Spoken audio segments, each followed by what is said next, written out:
Hey guys, Jennifer Tardy here, and we are back and we have another training today for you. So, again, if you were with us yesterday where we had a really good conversation, I'll talk about that in a second. But if you were here yesterday, then you understand just why we're going live 7 days in a row. So, it's 7 days and 7 ways to get you closer to becoming an offer magnet. And these go live trainings are in celebration of our open registration for Offer Magnet Job Seeker, which is a 90-day program with me where I help to walk you through step by step on how you can officially get that job of your dreams. It's a course, it is a community that you can be a part of, and it's 12 weeks of group coaching too. So, all of that to the side, this is in celebration of that. But for those of you who don't know me, let me just take a second to introduce myself.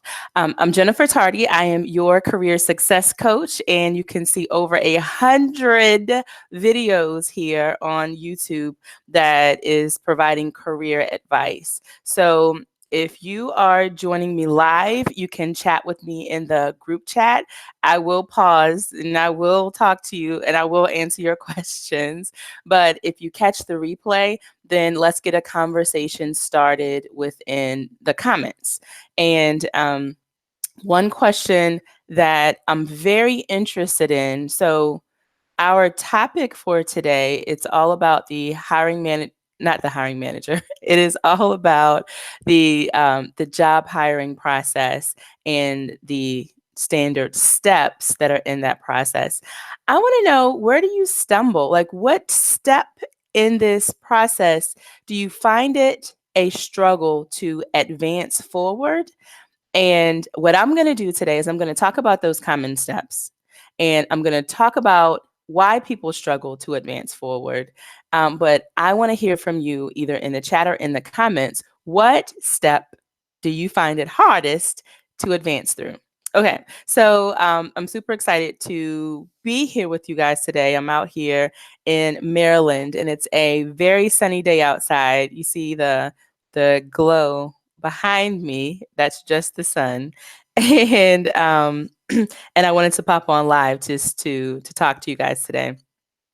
And so if you caught our live yesterday, we were talking about what type of job seeker are you? And I mentioned to you that there were 7 types of job seekers.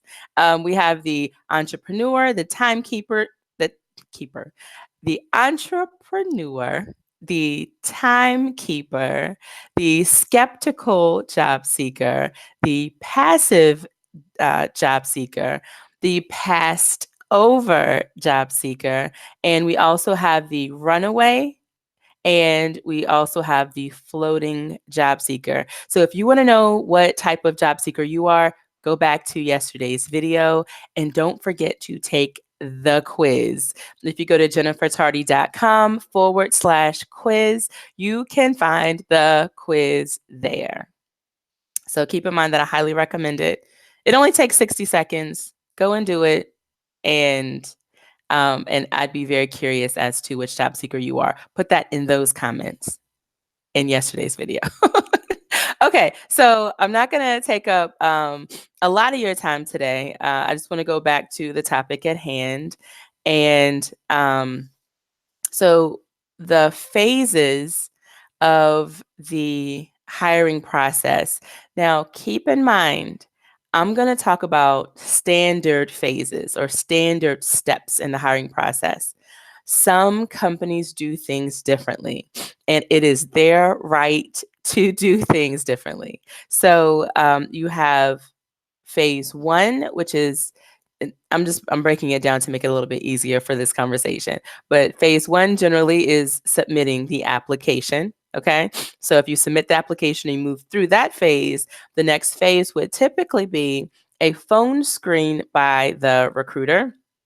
And I'll talk a little bit more about phone screens in a second to tell you my thoughts on them, but I have some videos about them too. If you advance through the phone screen phase, then there's the phone interview phase, typically with the hiring manager or someone that they delegate that responsibility to. And if you pass through that, typically you'll go to an in-person interview. Now, again, some companies do it differently. Some companies have several in-person interviews. Some companies never even do a phone screen. Some recruiters do a phone interview versus a phone screen. We'll talk about that. But for the sake of this conversation, we're talking about 4 main phases. And one of the first things that I do when someone calls me for a consultation to talk about their career, we're strategizing their career and they're doing a free consultation. A question that I always ask is, how far do you typically make it in the hiring process? So when you think back over your previous interviews, how far are you getting? At what point do you actually have trouble? And so when they tell me where they struggle, then I tend to get an indication of where we need to focus our coaching. And I'm going to share with you what that looks like. Okay. So let's talk about phase 1. If you're my client and you're saying, Jennifer, I've submitted 100 resumes and no one has called me back yet. My first indication is that, number 1, your resume is just too hard to decipher. Okay. So I want you to keep in mind that, let me even define what I mean by deciphering. Maybe it's way too technical and only another person who's in that role would be able to interpret or translate exactly what it is that you do. When I say it's hard to decipher, it could be way too disorganized, meaning you have a lot of great information, you've done a lot of great things, but it doesn't really make sense what your expertise is or what you're skilled at doing. Or maybe there's too much information in there that's just not relevant to the job and it doesn't really matter. And so now you're forcing that recruiter to have to dig deep to see if you're qualified for that position. And I do want you to know that because recruiters are so busy, if your resume is difficult to decipher, guess what that recruiter is going to do? They're going to move on. And so one of the first things that I do when I hear from someone that says, I can't seem to get a call back from a recruiter, I want to look to see how difficult is their resume to decipher. So do you remember how I've told you before that recruiters only spend, 4 to 6 seconds on a resume? And if the information doesn't jump out and slap them in the face, metaphorically, then they're going to keep it moving because they don't have the time to dive deeply into that resume. Plus, when it comes to deciphering a resume, right or wrong, whether you like it or not, recruiters, most recruiters are not just recruiting for one type of position. Now, if a recruiter were only recruiting for one type of position, they'd have plenty of time to study and learn all of the different jargon and what that position does and truly dive deeply into how to know if someone is 100% qualified. But in reality, recruiters are balancing 15, 20, and sometimes more positions that they're trying to fill at once. And they don't have a lot of time to dive deeply into all of the qualifications for a role. So they're looking for specific things. They're learning what they need to learn. They're relying on the basic qualifications, and they're looking at your resume to see if you at least meet those basic qualifications. Got it? So if your resume is hard to decipher, that's one reason why you're probably getting challenged when you're submitting your application. And the second reason that you may be not getting any callbacks from a recruiter when you submit your resume is that your resume isn't indicating easily that you're qualified. Okay? And so you may be qualified and you may know that through your own experience, but it doesn't easily and specifically state that in your resume. And one way to help that, if you're this person that's not getting a call back, is whenever you're applying to a position, look at those basic qualifications and even the preferred qualifications or desired qualifications or whatever they're calling them. Look at those and make sure that you can pass the litmus test, where if you're looking at one of the qualifications that you're like, okay, there's somewhere in my resume where I talk about how I meet that qualification, whether it's in the experience section, the highlights of qualifications, the highlights of qualifications, the experience, or even your headline. Sorry, I had a brain freeze for a second. So, and so if you look at any of those qualifications, make sure that there's somewhere that you're clearly stating it in your resume. Make it the name of this game to get beyond the submitting your application and getting a call back from a recruiter is make it easy and make it stand out in your resume that you are in fact who they're looking for in that position. Got it? Okay. So that's phase one. When someone calls me and says, Jennifer, the furthest I can make it is the phone screen. I cannot seem to make it past the recruiter. Then there are a few indications for me. One of the things that I really want to make sure that I give a disclaimer on up front is the difference in the two reasons a recruiter can call you. I actually did a video on this, and I'll try to link it in the description below. But some recruiters at companies will call you to do a phone screen, and other recruiters will call you to do a phone interview. Many recruitment teams use those words interchangeably, and that's fine. However, if a recruiter is calling you to do a phone screen, they're really just trying to make sure that you are who you say you are. that the resume that you have that they think is qualified matches up with the actual person that they're talking to. And so that is a simple phone screen. It shouldn't take any longer than 15 minutes, maybe 20 minutes. Phone screen. Some recruiters will call you to do an in-depth phone interview. And that phone interview will also check, let's make sure you're the person that you say you are on the paper, but they'll also dive a little more deeply to make sure that technically you can do that role. And they're usually the people that are more ingrained in filling just one type of position versus multiple positions. Okay, so what I'm talking about right now is if you cannot pass the recruiter phone screen, here's what's probably happening. Number one, when getting resume clarification, so the recruiter's calling you to get clarification that you are who you say you are, it just doesn't match up. So let's say, for instance, in your resume, it appears that you were a manager. And so when the recruiter calls you to the phone screen, they're trying to get that clarification. But then when they talk to you on the phone and they ask you specifically, have you had any direct reports? Have you managed anyone before?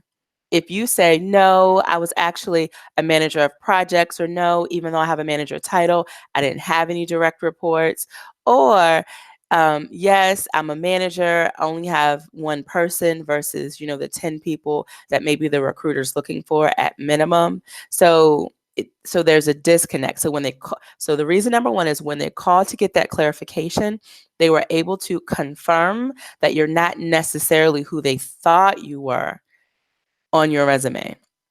Reason number two, so that when a recruiter does a pre-screen and they're trying to see if you're the right fit, is they want to make sure that the desired salary that you're looking for, that you are seeking, is within their overall budget. So when we think about the recruiter phone screen and looking at a fit, think of it as the recruiter saying to you, and some recruiters say it directly, listen, I don't want to waste your time. I don't want you to waste my time. So I'm going to ask you a few questions to make sure we're not wasting each other's time. And one of those questions is all about your salary, your desired salary. Some recruiters will still ask you what your current salary is. That's a heartburn. It causes heartburn for me. So I don't really like talking about that. However, so for the recruiters who are doing the right thing and asking you about your desired salary, as long as your desired salary fits within their budget, they'll still keep moving forward with you. Now, I know I've heard from you. You guys are an amazing tribe. I've heard from you, and you've said, hey, that is why I'm so afraid to tell a recruiter what my desired salary is, because I don't want to price myself out of a job. But I need you to understand that good recruiters will say, hey, that's a little bit outside of our salary. Now, if there's some wiggle room, if you're just a little bit outside of their salary, sometimes they can work with you.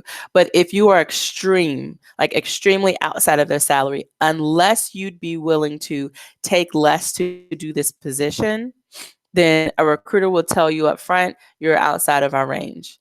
And some recruiters will, and even if you come back and you say, well, I can take a pay cut because I really want to work at this company, or I really want to do this type of job, so I can take a pay cut.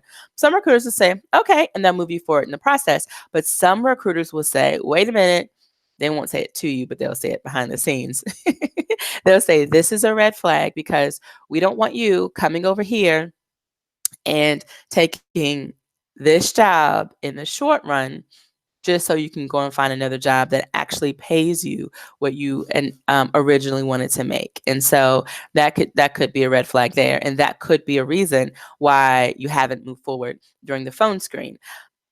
Reason number 3 why you may not be moving forward, advancing beyond the phone screen, is that maybe there's something that you want or you need that is a non-negotiable to them, to that position that you've applied to. So let's say, for instance, you mentioned in your phone interview or in your phone screen that you don't want to travel. But when that recruiter is looking at that job description or has talked to the hiring manager, they know that 50% of this job is travel.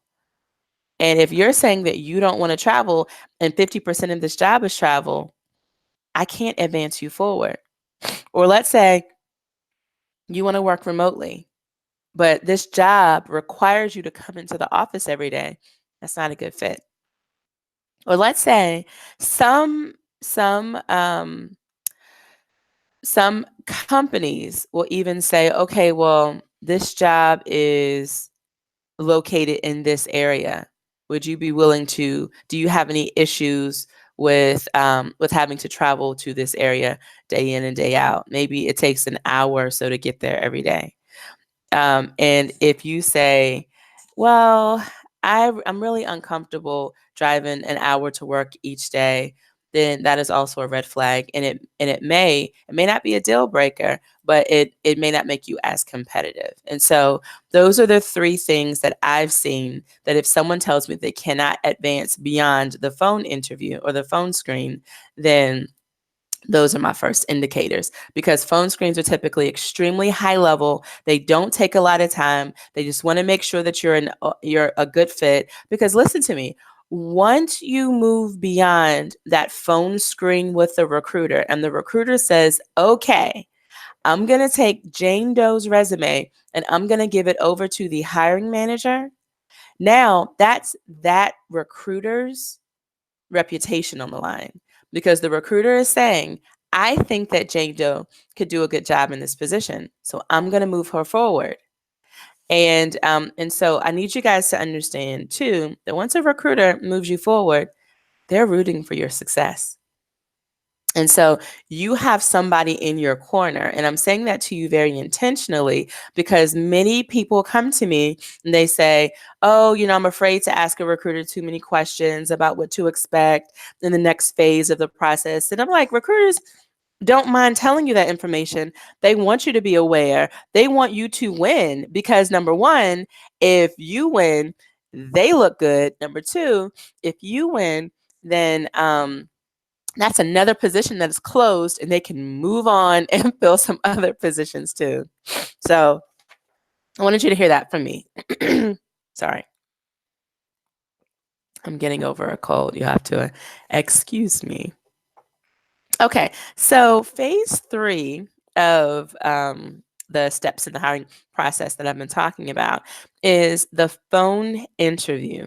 Now, when I'm actually talking about a phone interview, I'm talking about a conversation between you and the hiring manager. And typically, the hiring manager will be the person that you'll wind up reporting to should you get that job offer.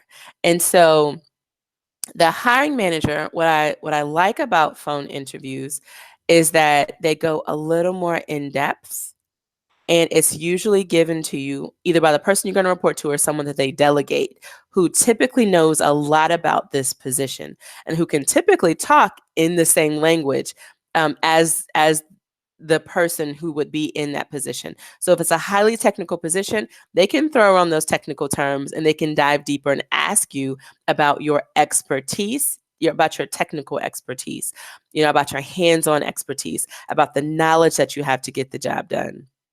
And so there are 3 things that I find that creates a hurdle for individuals to move on beyond the phone interview. And you have to trust me on these because some of these, no one's going to ever tell you to your face, but these are the reasons why you're not progressing beyond it. Number 1 is you're unable to demonstrate that you have the technical competency to do that job. So it's one thing to be able to do it. Like, yeah, I've done this job before. I know how to do it.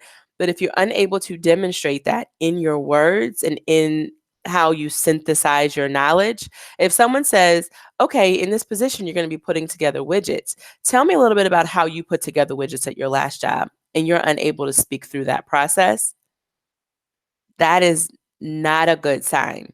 Whether you know how to put a widget together or not, if you can't articulate that during the phone interview, then that's going to be a major problem. So that's number 1. Number 2, because the interview is over the phone and it's not in person, you still have to be able to demonstrate your enthusiasm and your engagement through your voice, through your tone, through your octaves, through, how sometimes they say, like, smile when you're on the phone because you sound you sound happy and you sound more energetic. Some people do not recognize, they're not self-aware of how they sound over the phone. And so when they're having conversations during an interview, they don't sound engaged. They don't sound happy. They don't sound enthusiastic. They kind of sound like they really don't want to be there.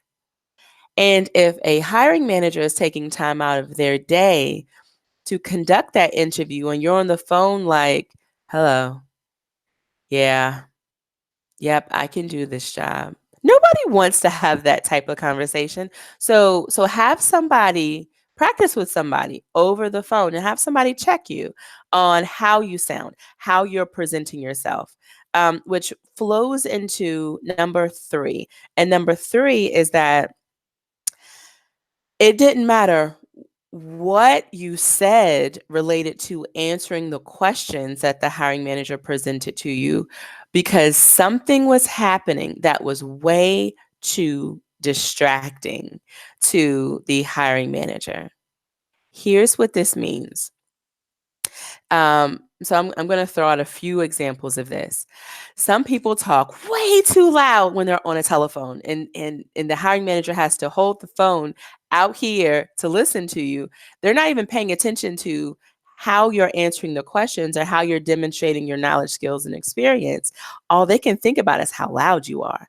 And then some people talk way too low on the phone, and the hiring manager really can't hear them. And so the hiring manager is always like, can you repeat that? Can you say that a little bit louder? I really can't hear you. Can you try that one more time again? That's a little too distracting. Some people use a lot of a lot of space fillers. They'll go and or you know what I mean? You know what I'm saying? You know what I mean? You know what I'm saying? Or, And I remember like being a recruiter, we've had so many conversations with hiring managers who get off of the phone and they will joke about the number of times they actually counted how many times you said, you know what I'm saying? Now, so that's a space filler. And when I call it a space filler, it's because you don't, most of the time we use those space fillers with those words. It's because we're uncomfortable with those silences. So, in order to stop using those space filler words, you have to become comfortable with silence in between your sentences. Okay. Some other things that are very distractive are things like improper grammar, improper word choice or word usage. So, I I've actually seen this happen. You can be extremely qualified for a role, but the manager isn't paying any attention to the words that you're using because they're distracted by all of the other stuff. And keep in mind too that when you take away a person's senses, one of their five senses, the other four, as I understand it, become way more heightened. And so if you take away a person's ability to see you when they're communicating with you, then everything that comes through their ears is going to be that much more important to them. All right. So that is the phone interview phase. And when people tell me, hey, I don't get past the phone interview phase, I start asking them, I start asking them questions to get to the bottom line of these specific areas right here. And then now we're at the final phase, and I call it the in-person interview. And it doesn't matter if you only have one in-person interview or 10 in-person interviews where you have to keep coming back. The situation is the same. There are only two reasons that I've found typically that a person doesn't receive the offer, especially if they've made it all the way down to the final interview. Number one, you haven't demonstrated your ability to be the solution to their problems. That was a deep one. I tell people all the time when you go into an interview, your only goal outside of learning about the company and to see if it's a good fit is to find the problem and be the solution. Okay. And you cannot find the problem if you're not asking the right questions. And you cannot be the solution if you're not staging yourself to say, oh, I've actually done that before. I've fixed that before. I've turned that around before. I actually studied that challenge when I was in school before, and here are some solutions that came to be with that. Right? Find the problem, be the solution, and you will be a competitive job seeker. And the second thing is that now you may have demonstrated yourself to know the solution,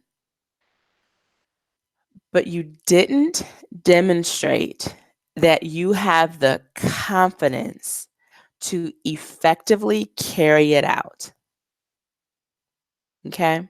And and let me give you an example of this because a lot of people who come to me, especially women, tend to fall into this category right here.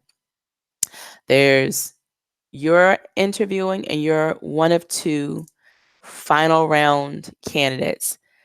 That hiring manager has to decide between you and John Doe. Okay.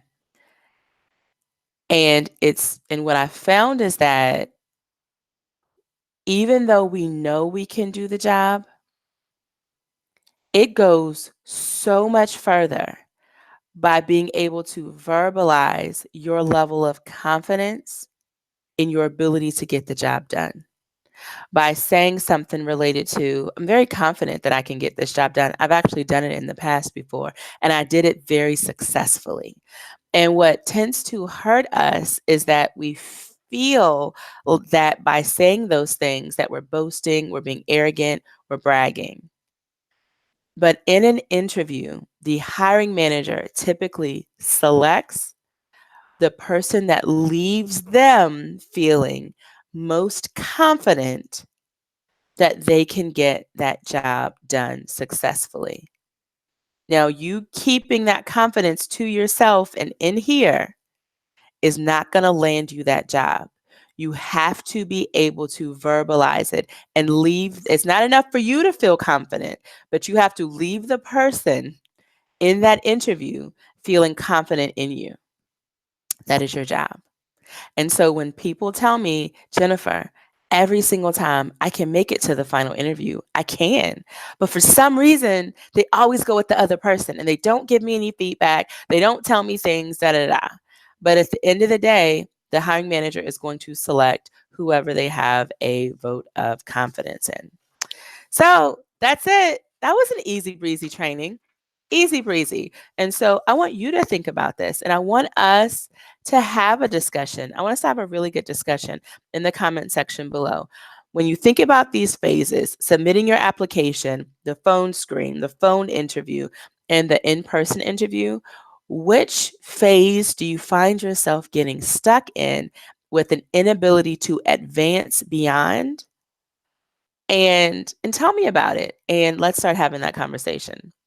Okay, so remember, today is only 2 of 7 of our 7 days, 7 ways to get you closer to becoming an offer magnet.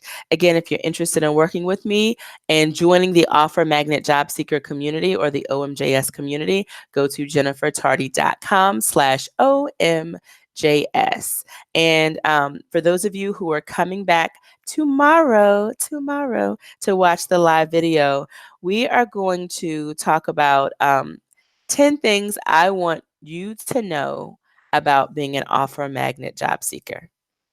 10 things that I want you to know about being an offer magnet job seeker. So I'm Jennifer Tardy. I'm your career success coach. I love coming in and doing these live trainings. I may just start doing them more often. But either way, I'll see you next time. Take care.